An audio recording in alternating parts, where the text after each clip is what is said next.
We're here today with Gene Cunningham. Gene is one of the thought leaders in applying lean to IT and HR, as well as accounting especially. She has written 2 books, Easier, Simpler, Faster, on applying lean to IT, as well as Real Numbers, applying lean to accounting, both of which have won Shingo prizes. So thank you for taking some time. And how about starting by telling us a little bit about yourself, how you came to know lean, and especially lean accounting? Sure.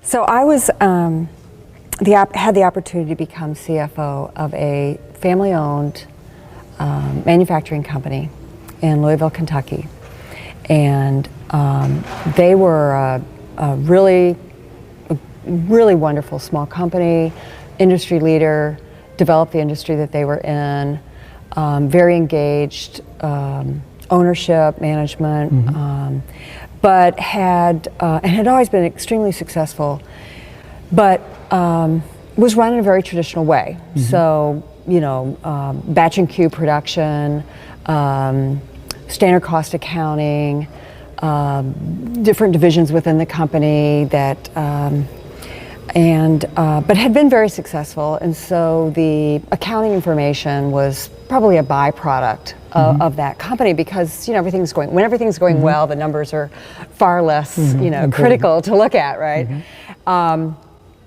But the company had lost a key patent, and so competition merged into their market, and so they began to look around and say, what could they do?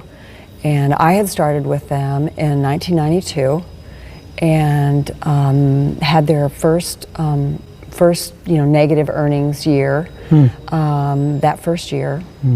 And anyway, got an opportunity to kind of really get involved with this company, and we ended up hiring a guy from Danaher Corporation who knew of the Toyota production system. And so he wanted to come work for our company, but only if we adopted the Toyota production system. So we didn't have any idea what that meant. But we started to learn, and we began to adopt the Toyota production system. And the very first exposure that I had was our first Kaizen event on the shop floor.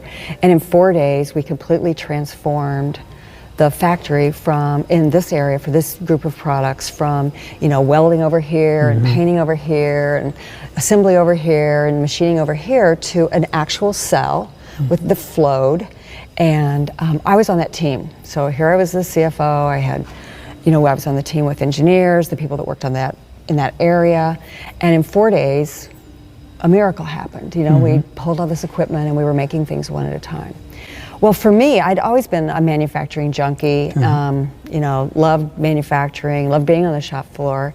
But because I was in the event, I sort of saw that this was really something different. If I would have been in the boardroom, if I would have just been at a meeting, report out, I probably would have thought that we had hired consultants who came in, who had studied it and implemented it, right? And we just did it in that week. But because I was part of the event itself, I knew that it didn't happen that way, and my eyes were opened. So, and thinking about that first year of lean and learning about the Toyota production system that we call lean, it was all about respect for people. And as a finance person, I was like, well, wait a minute, I'm presenting at these monthly meetings. We had an open book strategy, which was great. I mean, that was respectful, but the information itself, nobody understood.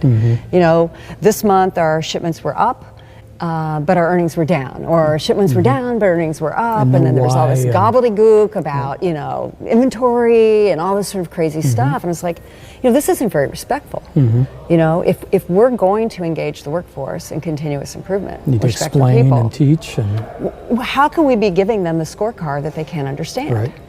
And money is the language of business. So I started thinking about it a little bit. I'd gone to a workshop at SMU, Texas, on ABC, and the good, the bad, and the ugly. Well, I have an accounting degree, and I started thinking about, there's nothing in generally accepted accounting principles that say you have to do standard cost accounting. So I just started thinking, how can we make the information easy for our workers at all levels to understand, and at the same time meet generally accepted Right. accounting principles. You know, we didn't want to create another set of books. No, That's just no. another form of waste, right? But that leap there is almost the biggest barrier to implementing lean accounting in the first place, isn't it? Yes. There's this fear that anything you do will violate GAAP. That's right. That's right. It's because GAAP isn't really very well understood very much. And also, I think it's a result is often the people that are involved with implementing GAAP are not present in the operation.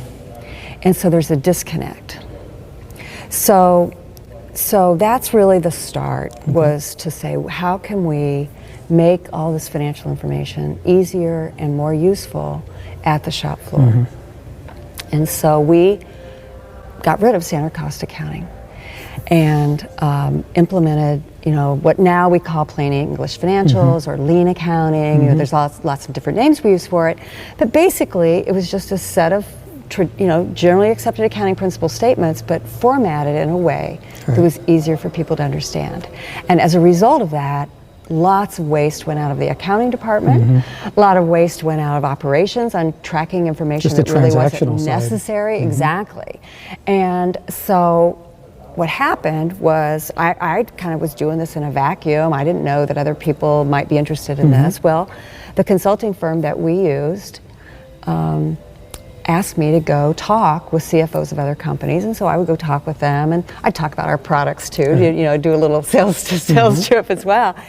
And then just got really busy and with some other stuff, and ended up being asked, you know, would you write a book? Well, it turns out that Ori Fume at Wiremold Corporation had done some similar things, and Mark DeLuzio at Danaher Corporation had done some similar things. And I would say, I think the three of us didn't know of each other in terms of doing that at the time. And then Jim Hunsinger was kind of doing some education work, and he knew what we had done, and so he had called us and said, and some others, and said, hey, let's start to tell people about this. Good. And so between the book, Real Numbers, and between the interest that Jim had in furthering education, I think this has helped start what we now call lean accounting.